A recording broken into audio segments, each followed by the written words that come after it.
Nikkei daily forecast, June 14th, fxempire.com.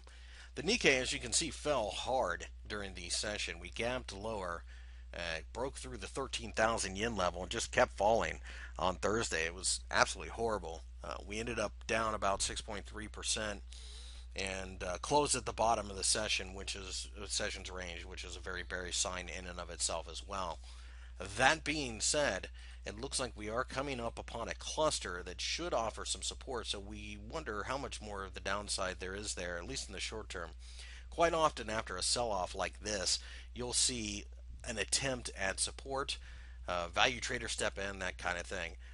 Adding to the pressure to the upside would be the fact that the dollar yen has found support at the 94 handle and actually has done quite well during the U.S. session, uh, going above the 95 level yet again after a significant sell off. So it looks like we've gotten support in the dollar yen, and that is a huge consideration in this pair.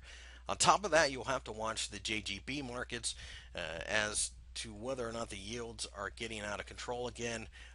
There is some concern that the Bank of Japan has lost control of its bond market. If that's the case, that's bad, bad, bad news. Um, we don't think so yet, and we do think that they will step in and do something. The question is what? We don't know. At this point in time, though, we'd be a little bit cautious about anything more than a short term trade to the upside in the Nikkei, even though we're still up about 25% for the year, 21% maybe. Nonetheless, we have officially entered a bear market. This has been a nasty sell off, and as a result, it will be interesting to see how this plays out. We need to see some type of support in this area. And then again, the U.S. Had a pretty good session, so hopefully that'll carry over into Asia for the bulls. The Dow is closing at about 185 up. Dollar yen's closing above the 95 handle, so there are some things out there working for the favor of the Nikkei, but we need a supportive candle, and we do not have the setup right now. We've got the area, but we've got to wait.